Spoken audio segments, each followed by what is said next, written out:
지난 2달 동안 우리의 삶을 행복하게 만들어줄 갈라디아서 5장에 나오는 성령의 열매에 대하여 말씀을 나누면서 우리의 인생을 재디자인하는 그런 영적 작업을 해왔습니다.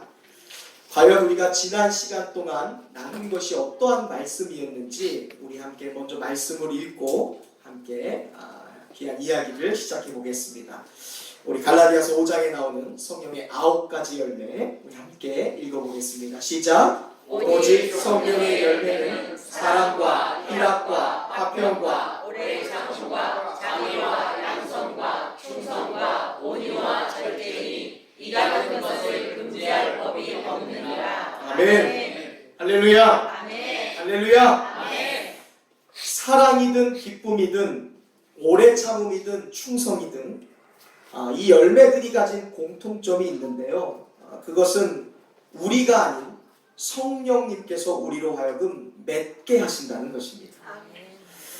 우리 옆 사람을 보면서 이렇게 한번 고백해 봅시다. 성령의 열매는 내가 아니라 주님이 맺게 하십니다. 성령의 열매는 내가 아니라 주님이 맺게 하십니다. 한번 더 인사합시다. 성품은 내가 아니라 성령이 바꾸십니다. 성품은 내가 아니라 성령이 바꾸십니다. 아멘. 인간의 노력으로 사랑할 수 없습니다. 사랑은 하되 끝까지 사랑할 수는 없어요. 인간의 노력으로 기쁠 수 있을까요? 기쁠 수 있습니다. 그러나 항상 기뻐하는 것은 어렵습니다. 화평, 우리의 노력으로 하나됨을 유지할 수 있을까요? 아니요. 인간의 본성은 깨어지기 좋아하고 패하는 것을 좋아합니다. 온유함, 하나님의 말씀 앞에서 우리가 부드럽고 친근하고 하나님의 명령 앞에서 온순한 성품을 갖는다? 이것은 인간의 노력으로는 불가능한 것입니다. 그러나 우리 인간의 노력으로 불가능한 것을 가능하게 하시는 분이 계시는데 그분이 성령님이시고 예수님이신 줄로 믿으시기를 주님의 이름으로 축원드립니다. 따라서 고백하겠습니다. 하나님이 하시면 됩니다. 하나님이 하시면 됩니다. 예수가 해답입니다. 예수가 해답입니다. 할렐루야. 아멘. 하나님이 하시면 됩니다. 아멘. 성령의 열매는 우리의 힘이 아니라 성령의 능력입니다. 아멘. 그래서 성령의 열매다라고 얘기하는 거예요. 사람들은 대개 이 성령의 능력하면요 은사를 생각합니다. 성령에 사로잡혀서 방언을 한다든지 예언을 한다든지 성령 충만함으로 병을 고치는 기적이나 귀신을 내어쫓는 그러한 역사들만을 성령의 충만함이라는 이야기를 합니다. 근데 이것을 가리켜서 은사주의라고 이야기하죠. 그러나 제가 분명히 말씀드리는 것은 이 성령의 능력이라는 것은 단순히 겉으로 드러나는 은사나 기적만을 이야기하는 것이 아닙니다. 사실 이런 겉으로 드러나는 은사나 이런 기적들보다 성령께서 하시는 더 강력한 능력이 있는데 그것이 바로 사람의 성품을 바꾸는 일이에요. 기적을 행하는 역사 중요합니다. 병을 고치는 역사도 중요하죠. 방언을 하고 예언을 하는 역사도 가히 놀라운 역사입니다. 그러나 사실 이 모든 역사들이 사람의 성품이 바뀌고 그의 삶이 완전히 뒤바뀌는 것에 비하면 이런 은사는 사실 아무것도 아니에요. 옆에 있는 어떤 성도가 방언의 은사를 갖고 있습니다. 기도할 때 옆에 있는 성도가 방언의 기도를 해요. 그 은사 때문에 내가 바뀌던가요? 아니요. 우리 가족 중에 환상을 보는 사람이 있습니다. 우리 가족 중에 예언을 한다고 해서 그 가족들이 변하던가요? 극히 아주 적은 부분에서만 그렇습니다. 그러나 우리가 성령의 열매로 인하여 나의 성품이 바뀌어질 때 그것은 나로부터 시작하여 우리의 가족에게 그리고 주위에 있는 많은 사람들에게 너무나 놀라운 축복이자 하나님의 영광이 되는 줄로 믿습니다. 그래서요 사람의 성품이 바뀌는 것이야말로 진짜 성령의 능력이자 열매인 줄로 믿으시기를 간절히 바랍니다. 성령의 열매라는 것은요 나를 위해서 십자가에서 죽으신 그 예수님과 함께 나의 과거는 죽었습니다. 나의 옛사람은 나를 위해서 예수님께서 십자가에 죽으실 때 나의 과거와 나의 자아와 나의 그러한 주장은 함께 죽었습니다 라고 고백하고요. 부활하신 예수님과 함께 내가 새로운 존재가 되었습니다. 부활하신 예수님을 따라 그분을 바라보고 예수님과 동행하고 예수님과 늘 함께하는 사람으로서 새로 태어난 사람으로 살아가겠습니다 라고 고백하는 사람들에게 나타나는 성령의 열매가 바로 주님의 성품이에요. 아멘. 과거에 나는 죽은 거예요. 과거의 옛사람은 없어졌습니다. 그러니까 부활하신 주님과 함께 내가 새로 태어날 때 그분의 성품으로 내가 새롭게 살게 되는 것. 이것이 바로 성령의 열매입니다. 아멘. 저는 오늘 우리 모두가 이러한 놀라운 은혜와 성령의 열매들을 이미 받았다라는 것을 여러분 믿고 살아갈 수 있기를 간절히 바랍니다. 아멘. 예수님을 나의 구원자로 고백하는 그 마음 가운데 이미 성령이 오셨어요. 우리 안에 이미 성령이 계십니다. 예수님은 우리 안에 있는 성령을 가리켜서 너희 안에 넘치는 생명의 강이 돼 흘러 넘치는 생수의 강이다라고 표현하셨어요. 우리 안에 계신 성령을 가리켜서 너희 안에 계신 성령은 흘러 넘치는 생수의 강이다라고 말씀하십니다. 우리 요한복음 7장에 우리 안에 계신 성령님을 예수님이 어떻게 이해하고 설명하시는지 우리 함께 같이 읽어보겠습니다. 시작! 나를 믿는 자는 성경의 이름과 같이 그 배에서 생수의 강이 흘러나오리라 하시니 이는 그를 믿는 자들이 받을 성령을 가리켜 말씀하신 것이라. 아멘! 아멘! 예수님이 지금 성령을 뭐라고 말씀하세요? 어떠한 사람 배 안에서, 이 배 안이라는 것은 그 사람 안에서라는 말이죠. 그 사람의 심령 안에서, 그 사람의 행동의 근원 안에 흘러 넘치는 생수의 강이다라고 말씀하고 계세요. 사람 안에 물은 물이 돼 생명의 강물이 있답니다. 이것이 얼마나 큰지 닿는 곳곳마다 살아나게 하고 닿는 곳곳마다 열매를 맺게 하는 생명의 강이에요. 이것이 우리 안에 흘러요. 그것이 바로 성령이시다라고 말씀합니다. 성령이 우리 안에서 어떠한 은사나 기적이나 겉으로 드러나는 어떠한 모습으로 나타나는 역사가 아니라 우리 안에서 닿는 곳마다 생명을 느끼게 하고 닿는 곳마다 열매를 맺게 하는 생명의 강이 있는데 그것이 바로 우리 안에 계신 성령이다라고 말합니다. 정말 우리 안에 성령이 계시고 성령이 그 안에서 사랑의 열매를 맺게 한다고 생각해 보세요. 성령이 내 안에서 사랑의 열매를 맺게 할 때 여러분의 손과 발이 닿는 곳마다 살만 나는 곳이 되는 줄로 믿습니다. 우리 옆 사람에게 인사하겠습니다. 당신 때문에 살만 납니다. 당신 때문에 살만 나는 아멘. 이것이 바로 예수님이 말씀하시는 생수의 강이에요. 성령이 우리 안에 사랑의 열매를 맺게 하시면 그 사랑의 열매가 우리의 손과 발이 닿는 곳마다 살만 나는 곳이 되게 만드는 거예요. 아멘. 두 번째 성령의 열매인 기쁨이 우리 안에서 생수의 강이 되어서 넘친다고 한번 생각해 보세요. 우리 안에 기쁨의 열매가 생수의 강이 돼서 닿는 곳마다 가는 곳마다 가게 될 때 사람들은 우리의 얼굴을 보면서 이렇게 얘기할걸요. 당신의 얼굴을 보니 예수님의 얼굴을 보는 것 같습니다. 할렐루야. 우리 옆 사람에게 한 번 더 인사하겠습니다. 당신의 얼굴을 보니 예수님의 얼굴을 보는 것 같습니다. 아멘. 정말 그러세요? 이것이 우리 안에 생명의 물이신 강처럼 흐르시는 생명의 강이신 예수님 성령님의 능력으로 우리가 사랑과 기쁨과 희락과 화평과 오래 참음과 용서와 용납과 모든 열매가 우리를 통해서 열매 맺는 거예요. 닿는 곳마다 말이죠. 화평, 오래 참음, 자비, 양선, 충성, 온유, 절제. 이 모든 성령의 열매들이 우리 안에 나타나고 이것이 나라는 담장을 넘는 거예요. 가정이라는 울타리의 담장을 넘어 흘러 넘치는 강이 될 때요. 무너져가던 가정의 생명도 살리고요. 위태위태하던 교회의 생명도 살리고요. 쓰러져가던 경제의 생명도 살리고 나라와 이 민족의 생명 또한 살리는 강물이 되는 줄로 믿습니다. 그런데 안타깝게 많은 성도들이 이미 삶에 성령을 모시고 살아요. 이미 자신 마음속에 성령을 모시고 사는데 이 생수의 강이 흘러 넘치는 역사를 경험하지 못하는 경우를 보게 됩니다. 우리 안에 성령이 있으셔서 그 성령의 능력이 나라는 담장을 넘어서 생명력이 넘치게 하고 살만 나게 하는데 어떠한 성도들은 이러한 성령의 능력을 경험하지 못하고 사는 경우가 있어요. 많은 이유가 있겠지만 가장 큰 원인은 앞서서 말씀드렸던 은사주의에만 빠질 때 성령의 열매가 나타나지 않아요. 은사주의에만 빠져서 그저 성령의 역사에 순종하기보다는 겉으로 드러나는 은사 자체에만 관심을 갖기 때문에 성령의 역사가 오히려 열매가 나타나지 않습니다. 그래서 그 사람이 성령을 구하는 것 같은데 결국은 은사만을 구하고요, 능력만을 구하고요, 체험만을 구하고 기적만을 구하는 사람이 되는 거예요.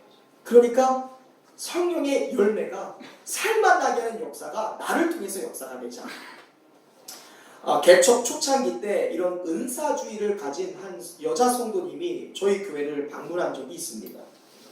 우리 교회가 부흥하고 또 영적으로 뜨겁다라는 소문을 어디서 들었는지 우리 교회에 자기 말로 걸어 나왔어요.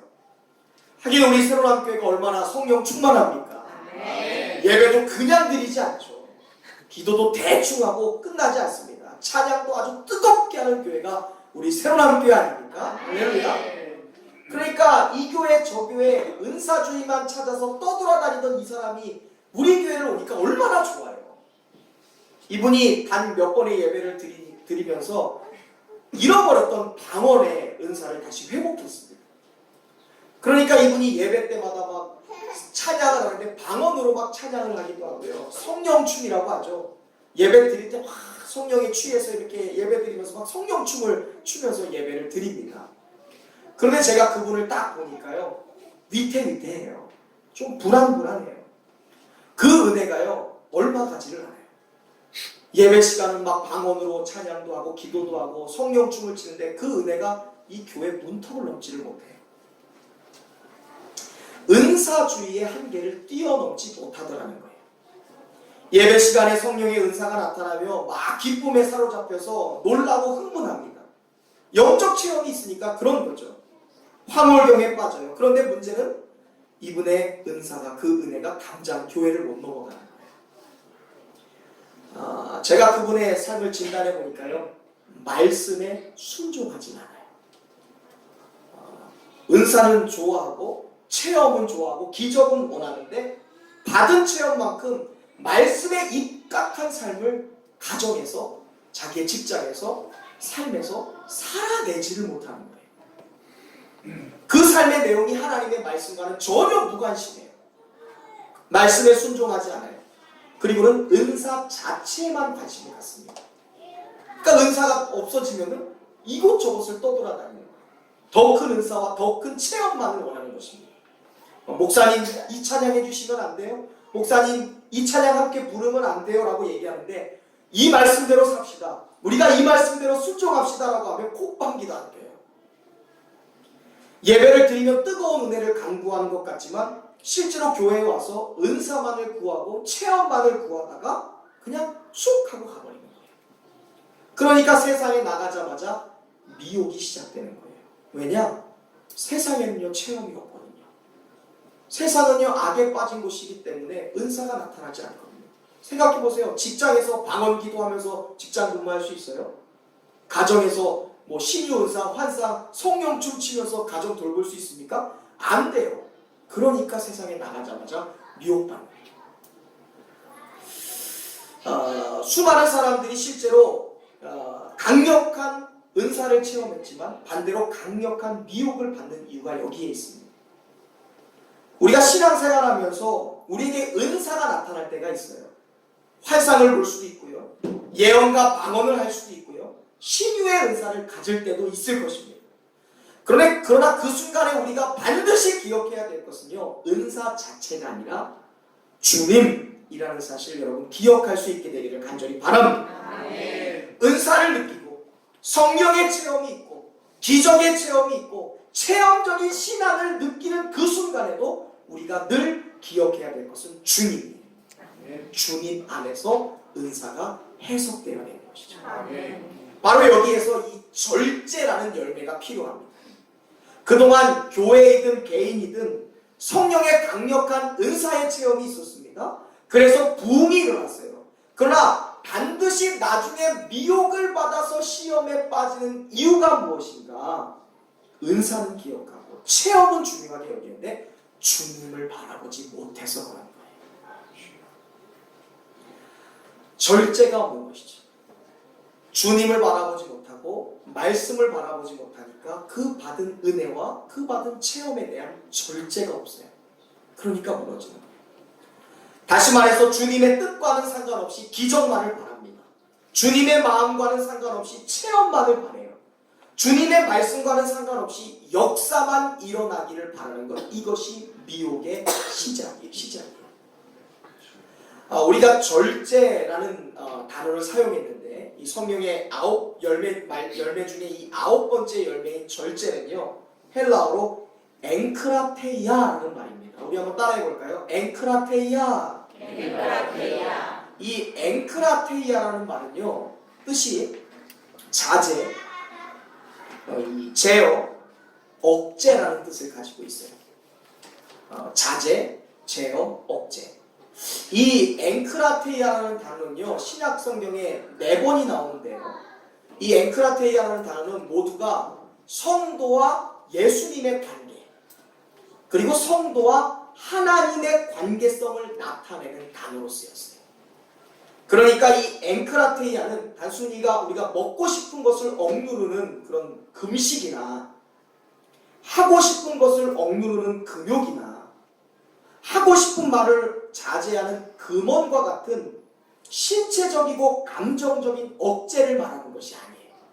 우리가 절제, 제어, 자제 얘기하니까 먹고 싶은 것 안 먹고 할 수 있는 것 안 하고 말할 수 있는 것 안 말하는 그 정도로 생각할지 모르겠는데, 이 절제, 엥크라테이아라는 말은 성도와 하나님 사이의 관계성을 말하는 거예요. 다시 말하면 절제는요, 나의 삶에 대한, 나의 인생에 대한, 나 자신에 대한 예수님의 지배권을 뜻하는 말이 바로 엥크라테이아라는 말이에요. 우리 한번 같이 고백해 볼까요? 시작! 절제는 나의 삶에 대한 주님의 지배권을 뜻하는 말이다. 아멘. 다시 말하면 이 성령의 9번째 열매인 절제, 이 엥크라테이아라는 것은 과연 내가 주님으로부터 철저한 다스림을 받고 있는가? 과연 나의 가정이 철저한 주님의 다스림 속 안에 있는가? 과연 나의 말과 나의 행동이 철저한 주님의 다스림 안에 있는지 없는지에 따라 결정되는 열매가 바로 이 엥크라테이아, 절제예요. 나의 이것을 육투족이 있습니다. 나의 삶에 언어가 있어요. 나의 행동이 철저히 예수님의 다스림을 받는다면 그 사람은 절제의 열매를 맺는 사람이라는 거예요. 그것이 내가 받은 은사, 달란트이든, 그것이 언변의 은사이든, 그것이 지혜의 은사이든, 그것이 우리 새로남교회 우리 여자 성도들처럼 미모의 은사이든, 그것이 실력의 은사이든, 그것이 능력의 은사이든, 그것이 무엇이 되었든지 엥크라테이아, 절제하는 사람은 철저한 주님의 다스림 속에 놓여져 있는 사람, 그것이 바로 절제예요. 우리가 그런 찬양했어요. 주님 말씀하시며 내가 나아가리라. 주님 뜻이 아니면 내가 멈춰서리라. 나의 가고선 것 누구의 뜻에 있으니? 주님 뜻에 있으니 오주님 나를 이끄소서. 그대로 살아내는 게 바로 절제예요. 하라고 하시면 하는 것, 하지 말라고 하시면 안 하는 것, 주님의 철저한 다스림 안에 있는 것, 그것이 바로 절제예요. 저는 여러분의 삶의 모든 영역이 주님으로부터 철저하게 다스림을 받는 절제의 열매를 맺는 인생이 되시길 주님의 이름으로 축원드립니다. 그래야지 우리가 받은 은사가 소용이 있어요. 주님의 다스림 속에 있어야 우리의 재능이 안전한 거예요. 주님의 철저한 다스림 안에 있어야 우리의 재능이 빛을 발할 수 있는 것입니다. 그래서 절제의 열매가 중요한 거예요. 디모데후서 1장 6절에서 7절 말씀 우리 함께 읽어볼까요? 시작. 그러므로 내가 나의 안수함으로 너의 속에 있는 하나님의 은사를 다시 우릴 듯 하게 하기 위하여 너로 생각하게 하노니 하나님이 우리에게 주신 것은 두려워하는 마음이 아니요 오직 능력과 사랑과 절제하는 마음이니. 아멘. 지금 바울 사도가 사랑하는 영적인 아들인 디모데를 향해 하나님의 은사가 너에게 다시 한번 불타오르기를 원한다. 홍일영 집사야, 하나님이 너에게 주신 은사가 있지, 재능이 있지.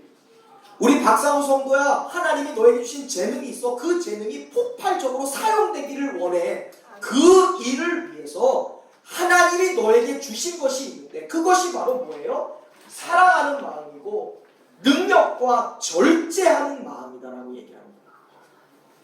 너에게 하나님이 주신 재능이 있어. 그것이 언변이든 미모이든 음식을 잘하는 것이든 그것이 민첩한 상황이든 그것이 어떠한 재능이든 간에 그것이 불일 듯 일어나기 위해서 너에게 필요한 것이 있는데 그것이 첫 번째는 사랑이요. 그리고 절제여야 된다라고 말씀하는 거예요.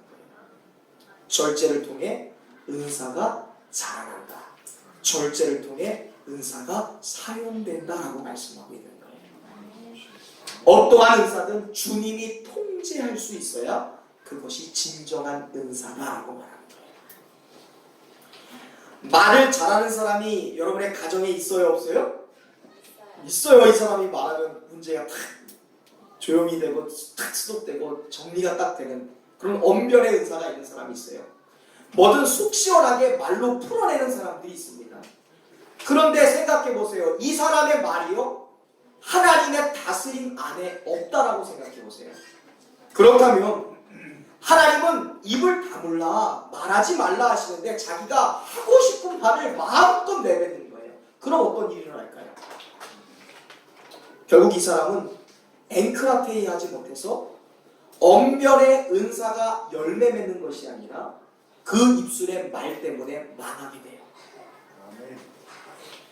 일을 잘하는 사람이 있습니다. 이런 사람은 교회에서 굉장히 유익한 존재예요.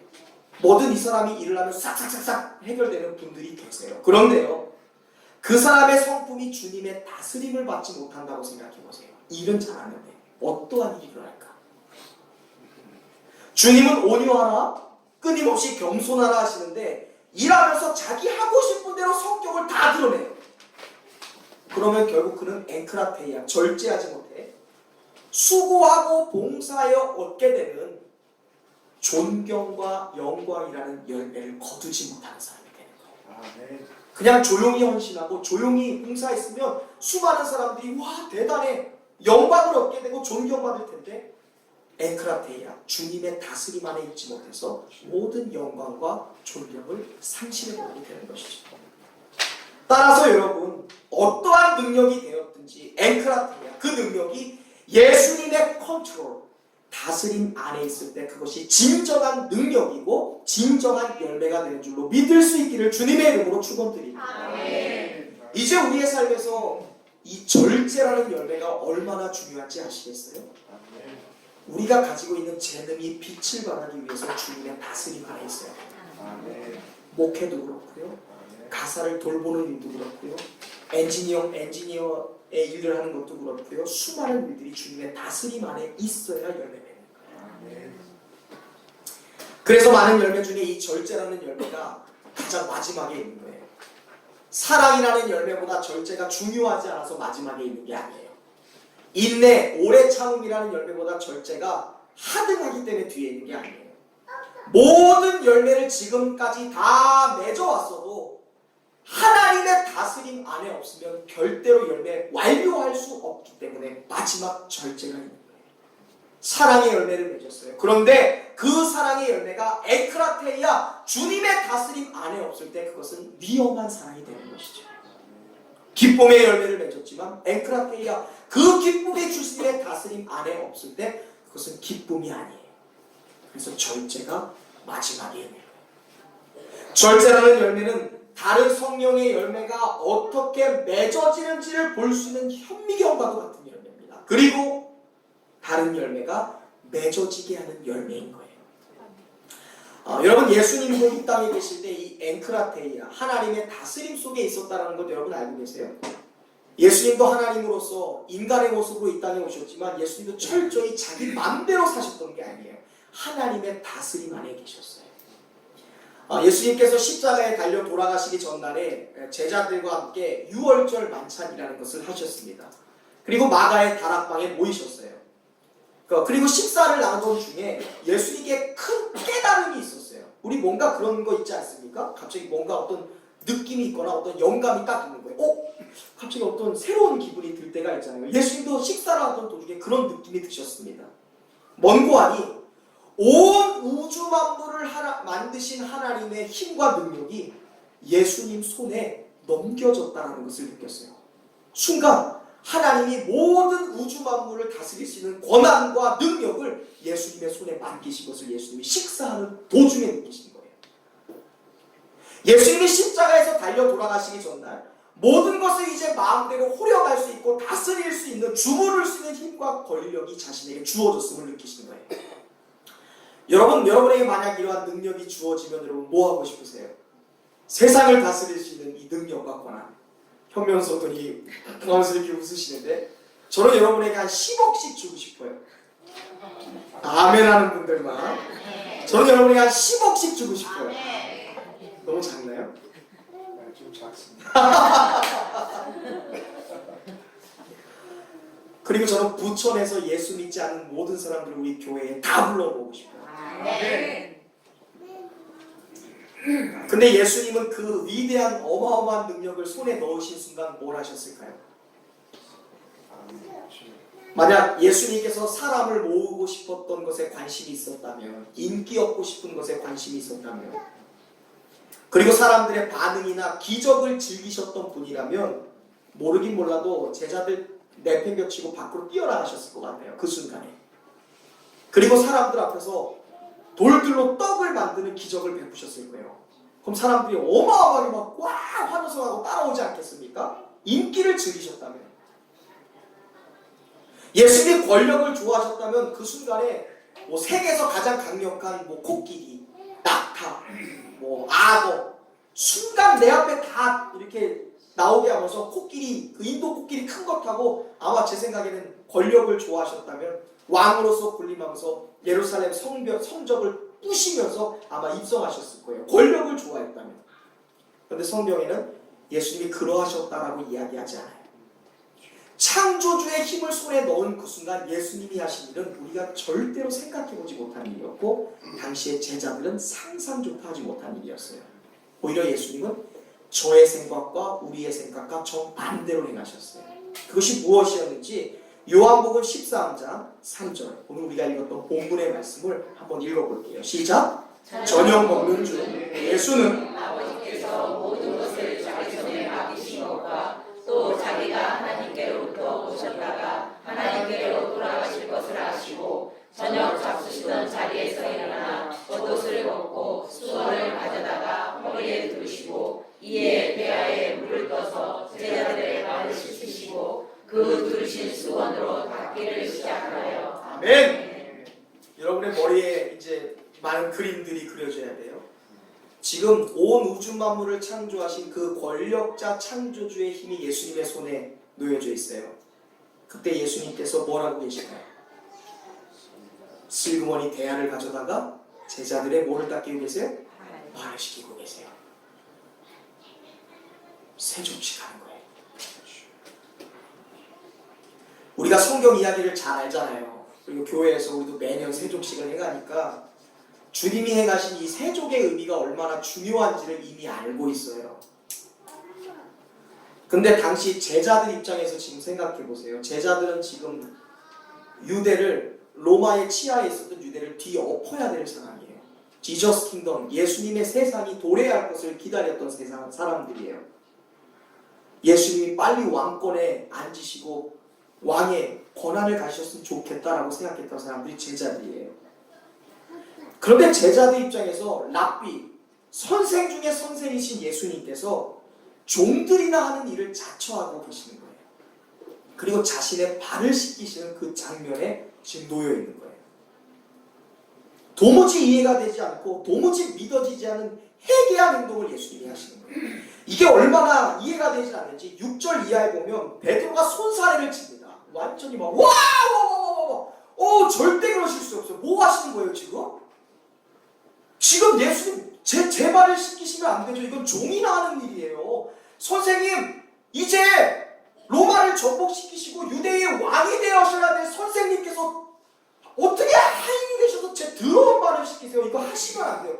못해요. 그러시면 안 돼요. 하지 마세요. 그만하세요. 이러시면 안 돼요 라는 거 얘기하고 있어요. 저는 여기에서 예수님의 엔크리테이아, 이 절제를 보게 됩니다. 예수님의 행동을 통해 과연 이 엔크라테이아, 다스림을 받는다는 것이 무엇인지를 우리는 깨닫게 돼요. 절제의 열매가 얼마나 놀라운 것인지를 보게 됩니다. 예수님은 기적을 행하는 것을 즐겨하셨어요. 근데 아무 때나 기적을 행하진 않으셨습니다. 오히려 예수님은 사람들이 기적만을 보고 따라오는 것을 불안해하시고 그것을 걱정하셨어요. 너희가 기적만 따라오는 것, 그런 사람 중요하지 않다. 기적 떨어지면 버릴 거 아니냐. 너희의 필요가 채워지지 않으면 언제든지 거부하고 떠날 것 아니냐. 그래서 기적만을 보고 따라오는 사람들을 염려하셨어요. 그렇다면 예수님께서 지금 6월절 만찬에서 지금 예수님과 제자들을 통해 있었던 에피소드를 통해 제자들에게 하고 싶으신 말씀은, 얘들아, 기적보다 중요한 게 있어. 은사보다 중요한 게 있거든. 그것이 바로 섬김이야. 할렐루야. 그리고 성만찬을 통해 얻어지는 영생이다. 그것을 절제를 통해서 제자들로 하여금, 그리고 우리도 하여금 깨닫게 하시는 거예요. 의도적으로. 한번 질문해 볼게요. 여러분, 오병이어의 기적과 제자들의 발을 씻기신 일들 중에 뭐가 더 크게 느껴지세요? 대답은 하지 마세요. 물고기 2마리와 보리떡 5개로 5,000명을 먹이고 12바구니를 남긴 기적과 제자들의 발을 씻기신 일 중에 뭐가 더 커 보이냐 이거예요. 다른 질문 해볼까요? 죽은 자를 살리신 기적이 있습니다. 이것과 예수님이 성찬을 베푸신 일 중에 뭐가 더 커 보이세요? 우리 중에 오병이어의 기적이나 죽은 자를 살리는 게 더 커 보이는데요 라고 생각하고 이야기하는 분이 계실지 몰라요. 이분은 세족식과 성찬의 의미와 은혜를 아직 모르기 때문에 그런 얘기를 하는 거예요. 이걸 알면 오병이어의 기적 따위와 죽은 자를 살리신 기적 따위와 세족식과 성찬을 감히 비교할 수 없어요. 예수님은 무엇이 더 중요하고 무엇이 더 큰 것인지 절제라는 열매를 통해 제자들에게 보여주신 거예요. 첫 번째가 성찬이고 두 번째가 세족식입니다. 예수님은 왜 하나님의 힘을 손에 넣은 순간 그 다락방을 뛰쳐나가서 세상을 호령하는 왕이 된 것이 아니라 도리어 종이 되어서 제자들의 발을 씻기신 것일까? 생각해 본 적 있으세요? 능력이 있는데 왕으로 군림한 것이 아니라 오히려 종이 돼서 하인이 돼서 제자들의 발을 씻기신 이유, 이것은 예수님은 세상의 권력보다 제자들의 발을 씻기시는 섬기시는 일이 하나님이 원하시고 하나님이 뜻하시는 더 크고 위대한 일임을 제자들에게 보여주고 싶으셨던 거예요. 세상의 권력을 손에 넣은 순간에 인기와 명예를 얻기 위한 기적을 베푸신 것이 아니라 예수님이 왜 성찬을 베푸신 것일까? 예수님은 먹어도 다시 배고프게 되는 오병이어의 기적을 또다시 행하실 수 있는 분이에요. 그래서 더 큰 인기를 얻을 수 있었습니다. 그러나 예수님은 친히 엔크라테이아 절제하셨어요. 자기의 능력과 힘을 절제하셔서 그거보다 더 큰 일을 하신 거예요. 그게 뭔지 아세요? 예수님이 제자들에게 나누라, 너희가 앞으로 평생을 지켜라 라고 베푸신 성찬을 통해 너희가 나의 살을 먹고 너희가 십자가에서 흘린 나의 보혈의 피를 마시고 그것을 덧내구라. 그리하여 하나님이 나로 하여금 너희에게 베푸신 구원과 영생의 의미를 받아 누리라 라고 말씀하는 거예요. 내가 너희에게 기적을 베풀 수 있어. 너희에게 오병이어의 기적을 또 만들어낼 수 있어. 그러나 그것보다 중요한 것이 성찬을 통해 나의 죽음과 나의 부활과 합하여 너희가 나를 얻는 것이 더 중요한 것이다. 오병이어의 기적 먹고 마셔도 또 배고플 거지만 너희가 너희를 구원한 나를 먹고 마시고 나와 함께 합하여질 때 너희 안에서 영원토록 솟아나는 샘물을 얻게 될 것이다. 이것을 보여주시기 위해 예수님은 오병이어의 기적을 또다시 보여주신 것이 아니라 자신의 힘의 능력을 갖고 있지만 절제하여 성찬을 통해 예수님과 합해지며 예수님을 먹고 마실 수 있는, 예수님을 덧입을 수 있는 은혜를 우리에게 허락하신 거예요. 절제로서 말이죠. 예수님은 하나님께 부여받은 힘으로써 스스로 높은 자리에 가실 수 있었어요. 하나님께 받은 힘으로써 만왕의 왕으로 칭송받을 수 있어요. 그런데 그 권한을 사용하신 것이 아니라 에크라타이아 절제하심으로 종의 자리에 내려가셔서 제자들의 발을 씻기신 거예요. 이것은 한 가지 사역을 의미하는 거예요. 뭐예요? 창조주신 하나님께서 죄 많은 인간을 구원하기 위하여 왕이 아니라 하인의 자리, 종의 자리, 죄인의 모습으로 이 자리에 오셔서 십자가를 지시고 십자가를 통하여 죽어주신 그 예수님의 은혜로 말미암아 구원의 은혜와 복을 깨닫게 하시는 것, 그것이 바로 하나님의 다스림 속에서 모든 것을 절제하고 제자들의 발을 씻기신 상징적인 의미라는 거예요.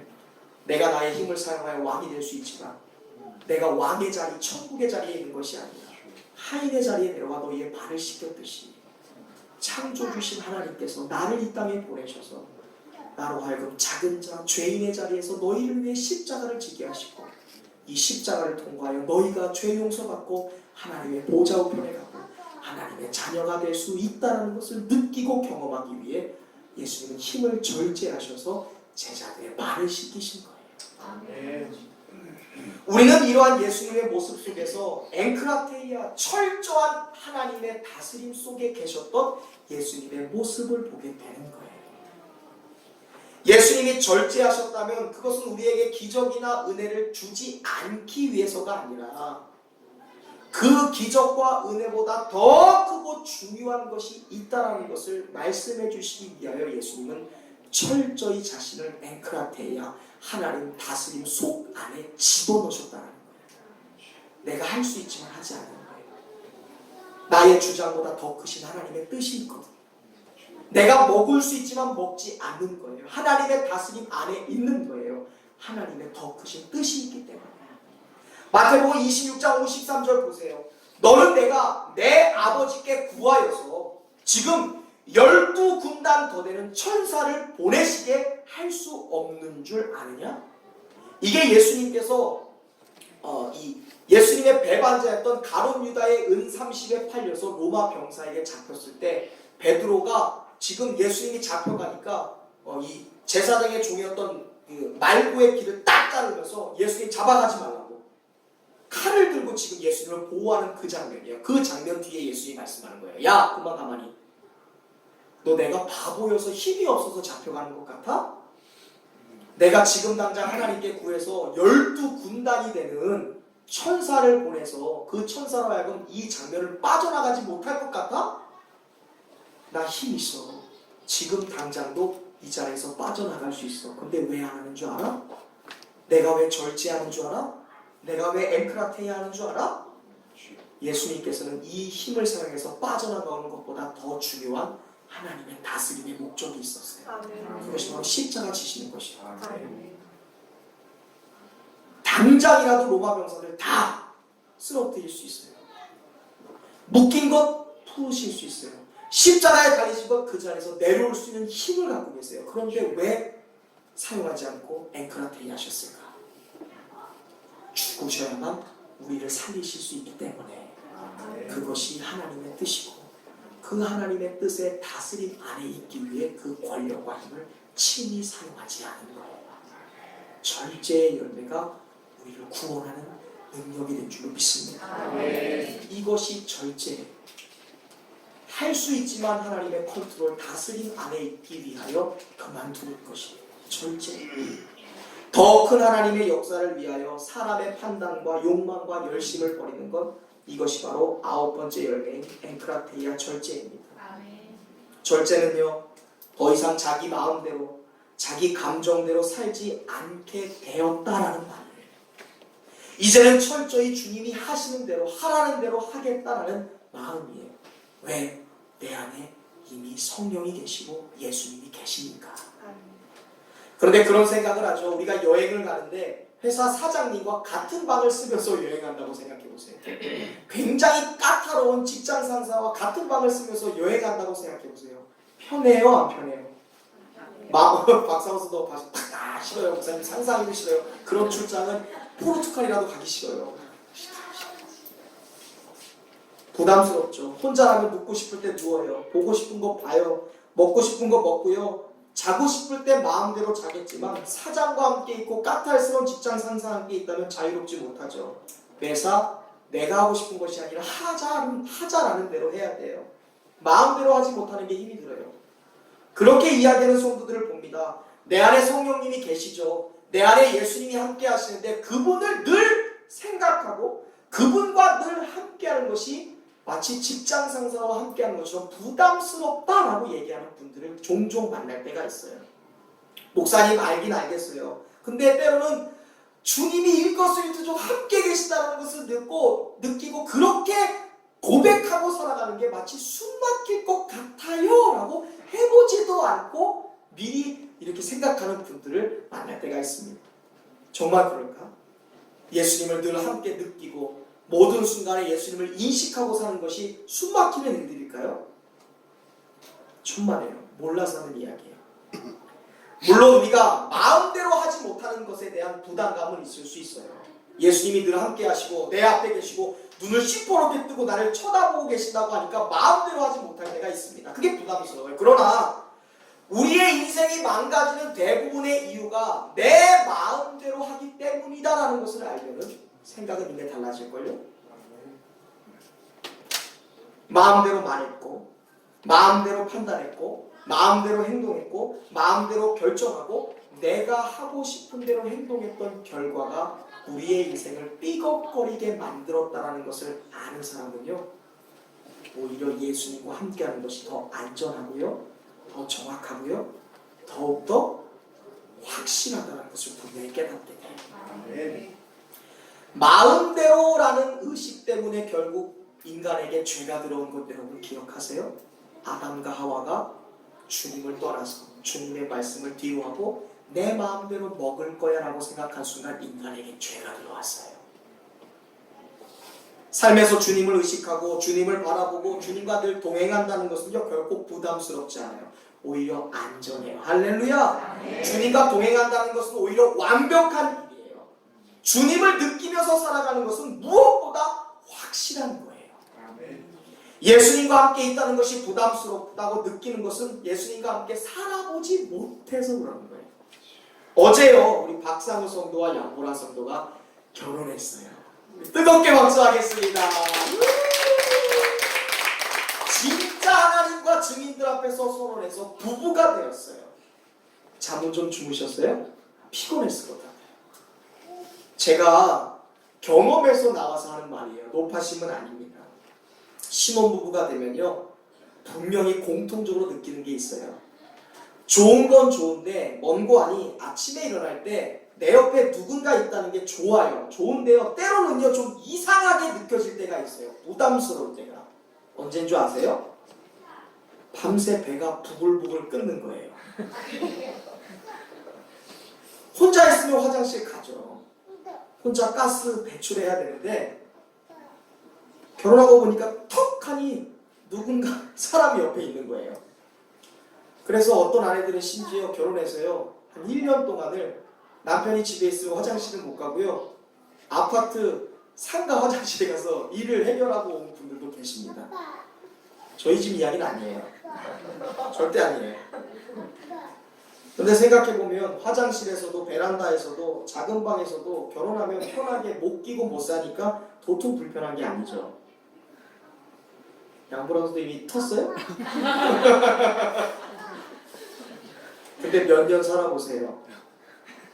살다 보면 아내가 옆에 있고 아내가 옆에 없고 남편이 옆에 없으면 얼마나 허전한지 몰라요. 처음에는 마음대로 끼지 못하고 싸지 못해서 불편했는데 시간 지나 보면 남편이 옆에 없고 아내가 옆에 없으면 굉장히 허전합니다. 그게 부부예요. 아무리 잔소리라고 아무리 소리를 지르는 아내라 하더라도요, 없으면요 힘이 빠지고 허전해요. 남편들 그렇죠? 뭐야 나만 무슨 이미 하나가 되었기 때문에 그래요. 잔소리라도 하나가 되었기 때문에 없으면 굉장히 허전해요.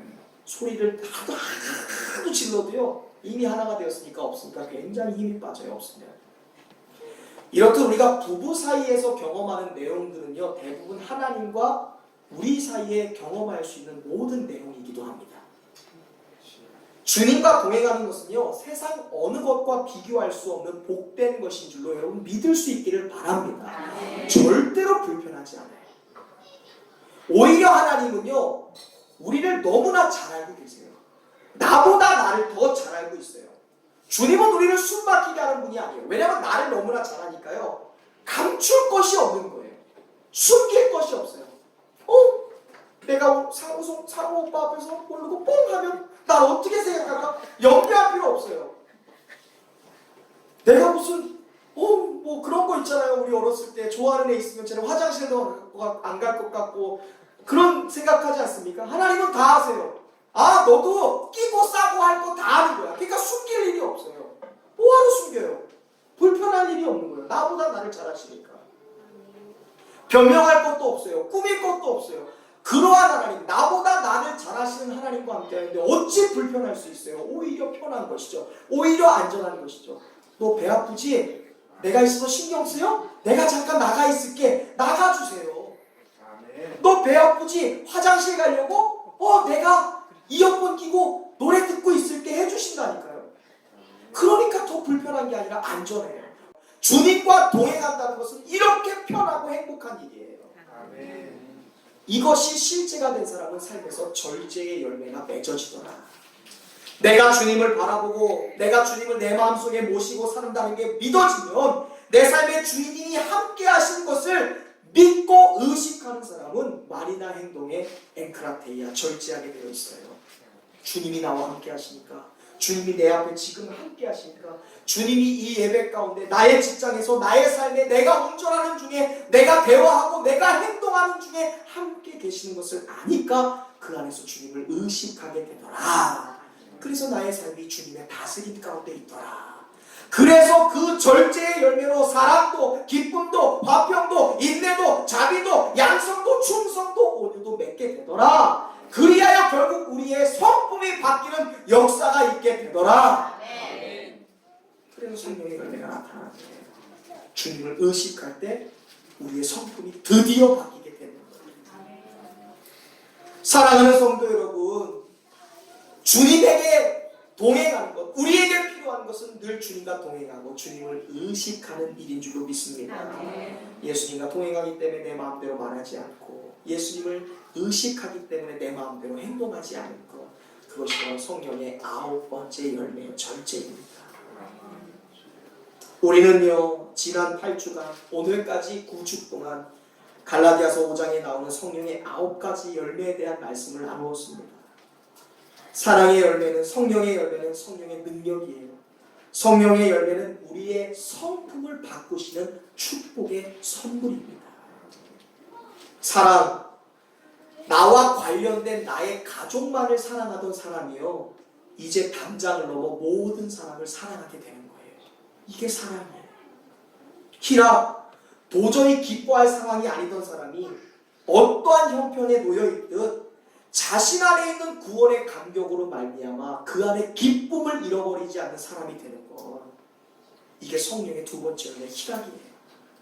화평, 나와 이념이 다르고 나와 생각이 다르면 깨어지고 패하는 것을 즐겨하던 사람이 하나이신 주님을 닮아 하나 되게 만드는 화평한 사람이 되게 하는 것, 이것이 성령의 세 번째 열매 화평이었습니다.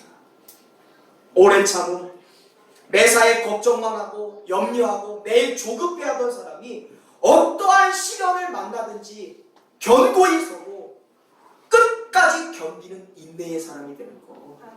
이것이 오래 참음의 열매였어요. 자비, 나에게 상처 준 사람이 있습니다. 고통을 준 사람을 향해 나의 뜻은 복수하는 것인데요. 내 뜻이 아니라 하나님의 친절, 그 사람을 향한 하나님의 긍휼하신 은총을 내가 전달하는 통로가 되는 것. 이것이 자비의 의미예요. 양손, 나의 배만 불리기 위해 살아가던 사람이요, 의무감 이상으로 나와 상관없는 사람을 향해 구제하는 것, 선을 베푸는 것, 이것이 양손이에요. 충성, 바람 앞에 흔들리는 갈대처럼 늘 이리 갔다 저리로 갔다 휘둘리던 사람이 어떠한 유혹과 시험 가운데서도 무너지지 않고 배신하지 않고 끝까지 포기하지 않는 사람이 되는 것. 온유, 나의 자아, 나의 고집, 나의 주장이 너무 강했던 사람, 그리하여 하나님이 쓰려고 해도 쓸 수 없었던 사람이 하나님의 말씀 앞에서 친절한 사람이 되는 거예요. 하나님의 명령 앞에 온순한 사람이 되는 거예요. 하나님의 명령, 말씀 앞에 부드러운 사람이 되는 거. 이것이 바로 온유이죠. 마지막으로 절제, 내 힘으로, 내 능력으로, 내 판단으로 살아가던 사람이 이제 내 뜻이 아니라 철저히 하나님의 다스림 아래 있는 사람이 되어가는 것. 이 모든 열매는 우리가 맺으려고 애쓸 때 맺어지는 것이 아니라 나의 주인 되신, 내 안에 계신 성령을 바라보고 나를 구원하신 예수를 바라볼 때 그 예수님이 우리로 하여금 맺게 하시는 성품의 변화인 줄 믿습니다. 그래서 성령의 열매. 주님은 말씀하셨어요. 나는 포도나무고 너희는 가지라. 내가 그 안에, 너희가 내 안에 있으면 그가 많은 열매를 맺을 것이다. 왜 포도나무일까? 나는 사과를 좋아하는데, 나는 배를 좋아하는데, 나는 감을 좋아하는데. 포도나무 보신 적 있으세요? 줄기가 굵어요, 가늘어요? 고다요? 울퉁불퉁해요. 왜 포도나무일까? 그리고 왜 가지일까? 우리의 모습이 그래요. 포도나무 가지 딱 자르면요, 열매 맺을 수 없는 것은 당연하고요, 불쏘시개도 못 써요. 가구 하나 만들려고 해도 그 얇디 얇은 나무로 무슨 가구를 만들어요? 그게 우리의 인생이에요. 주님 떠나서는 불쏘시개도 못 쓰고 작품 하나 될 수 없어요. 그런데 그런 꼬불꼬불하고 얇디 얇은 가지가 포도나무에 접붙여져 있잖아요. 예수님을 바라볼 때 나무에서 포도 알갱이가 생기는 게 아니에요. 맞죠? 가지에서 포도 알맹이가 열리는데요. 포도 알맹이가 조금 열려요? 많이 열려요? 그 가치가 없던 포도 넝쿨 가지가 예수님께 접붙여져서 포도나무에 붙어 있을 때, 즉 우리가 주님을 바라보고 성령과 동행할 때 내 안에서 이 9가지의 열매가 주렁주렁 맺히게 되더라. 할렐루야. 이것이 볼품 없었던 우리의 인생이 열매 맺는 인생으로 성품이 바뀌는 역사가 일어나는 거예요. 주님을 느낄 때, 주님을 바라볼 때, 주님과 동행할 때. 그동안 성품 바꿔보려고 노력했잖아요. 성격 바꾸려고 노력했죠? 왜 안 됐어요? 내가 뭐 능력이 없었어요? 끈기가 없었어요? No! 주님을 인식하지 못해서요. 주님의 다스림 안에 있지 못해서요. 주님과 동행하지 못해서 내가 변하지 못했던 거예요. 이제 우리 모든 성도들이 우리의 인생을 행복하게 만들어줄 성령의 9가지 열매, 우리의 성품을 바꿔주시는 그 열매를 향해 주님을 바라보는 성도들 되시길 바랍니다. 아멘. 가정에서도 주님을 바라보세요. 직장에서도 주님과 동행하세요. 그럴 때 우리의 삶을 완전히 뒤바꾸는 그런 성품의 변화, 우리의 가정, 우리의 인생, 우리의 교회, 우리의 이 나라와 민족을 바꾸는 우리의 성품이 바뀌어지는 놀라운 축복의 열매를 맺게 될 줄로 믿습니다. 아멘. 주님이 함께한다는 것을 믿으시고요, 매 순간 주님을 바라보시길 바랍니다. 주님과 늘 동행하는 인생이 되시길 바랍니다. 아멘. 그때 우리의 주님께서 우리의 삶을 변화시키고 우리의 성품을 변화시키셔서 우리를 누구보다 행복한 인생의 주인공으로 만들어 가실 줄로 믿습니다. 아멘. 기도하겠습니다.